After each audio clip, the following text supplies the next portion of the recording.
What's good, guys? Jordan here from Arcade Tunes. So I got a bunch of cars that I need to dyno today. This one and a 335 that has port injection. This car behind me is pretty basic. It has the full bolt-on, so everything from charge pipe, intake, inlet, downpipe, CSF intercooler, basic bolt-on. So we're gonna do some baseline hits without the tune, see what it makes. Should do 340, 350-ish, and then we're gonna tune it. Should make 395, maybe even 400 wheel horsepower. So these are baseline hits.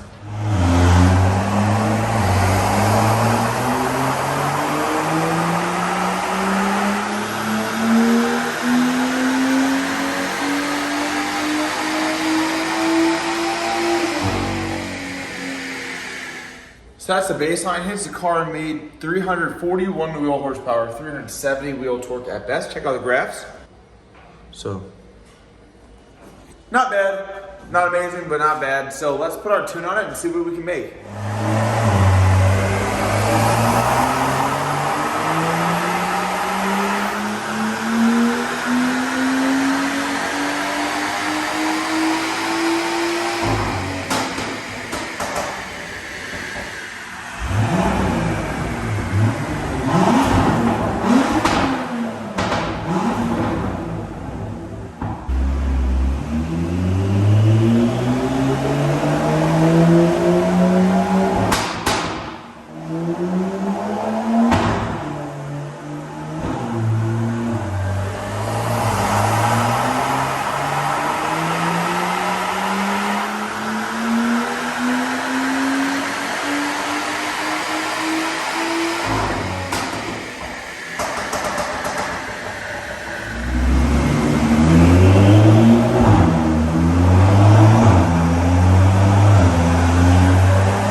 All right, so after everything on the M2 yesterday, I spent a little bit of time working on it.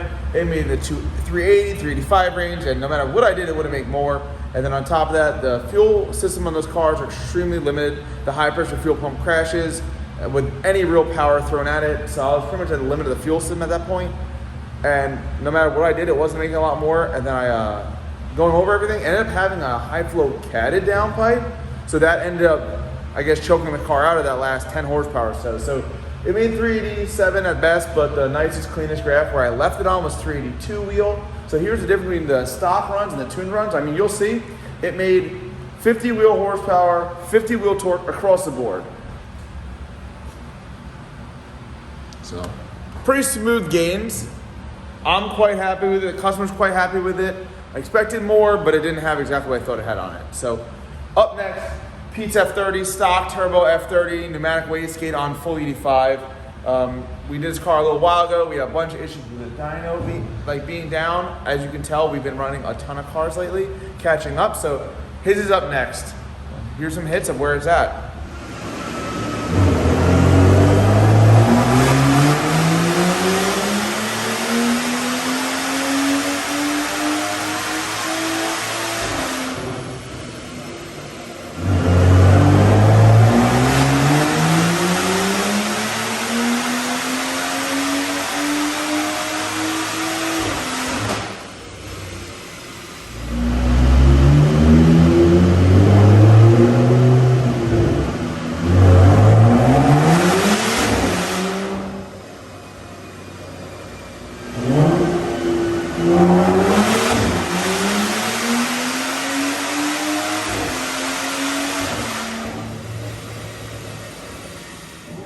So that's it for the dyno pulls. I actually spent like a few hours actually tuning this car. You guys just get to see a few of the pulls. It made 359 wheel horsepower, 500 plus wheel torque. It made 550 at best, but I turned it down a hair because it's maxing out the factory map sensor, which is like 22 pounds of boost.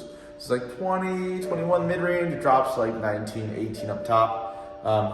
It's all-wheel drive, 359 wheel horsepower. I think it's pretty solid. I'm sorry, 361. Like the last hit, which is when I'm leaving the car, is 361 wheel horsepower. Here's a bunch of graphs. The power figures. So it's leaving a 361 wheel, 500 wheel torque. That's it, stock turbo. M55, pneumatic wastegate. Nothing too crazy. I think the customer one day will go ahead and put like an upgrade turbo kit, maybe a big boost or something cool in the car. But for now, it's good. He's done, it's out. For shits and giggles, I decided I'm gonna run this car rear-wheel drive mode, just see what difference it makes. So here's rear-wheel drive.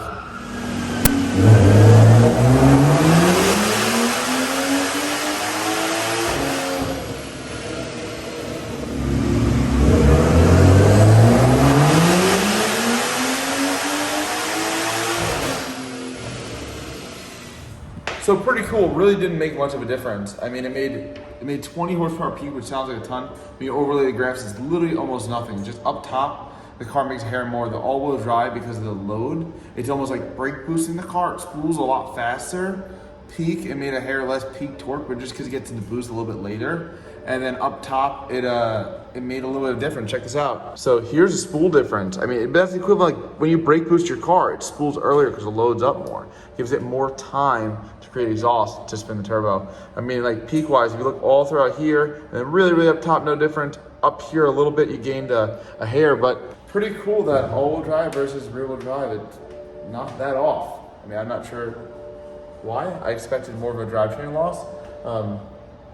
But not a big difference, 20 horsepower. Peak, but really not a lot under the curve. So I know a lot of people are probably wondering how do you make a car like this rear-wheel drive so easily.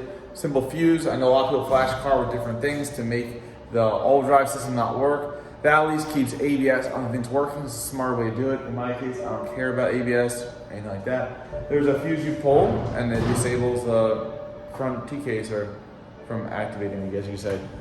If we go here, it's a fourth slot. 1, 2, 3, 4. Normally has a 5 amp. I'm gonna put this guy back in so I don't drop it.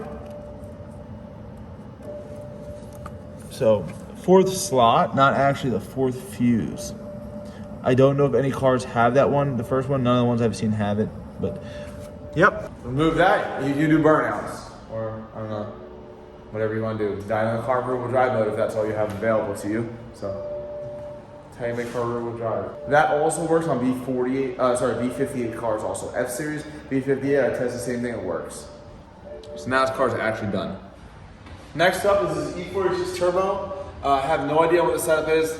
The customer dropped off the car. Maybe he's getting food somewhere, I don't know. But I'm gonna start doing the idle driveability for now, make sure it's good. It has smaller injections than we normally offer. It's all right. Same math. One thing is, it's got a really cute turbo. Look at this little guy. I don't know what this is, but it is cute AF.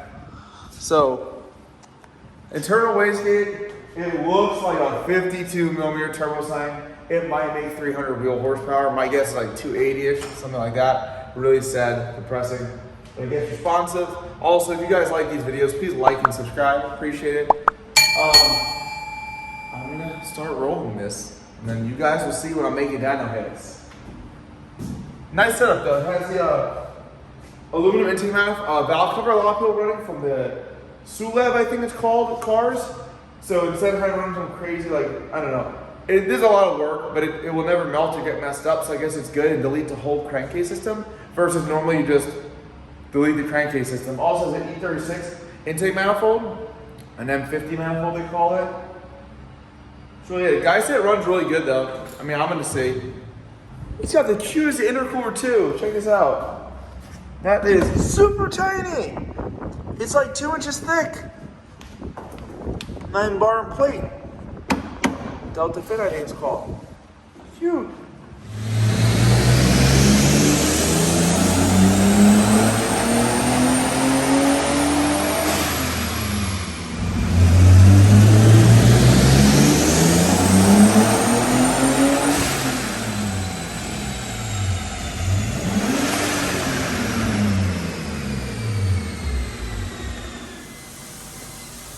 So I spent a little bit of time on this. It made 260 wheel horsepower, 294 wheel torque. It's extremely low. These cars, just NA with these mods, make about 220, 230 wheel horsepower, maybe 240, but the torque would only be like 230, 220-ish, so 290 torque, decent, but turbo's just tiny, choking the crap out of this motor.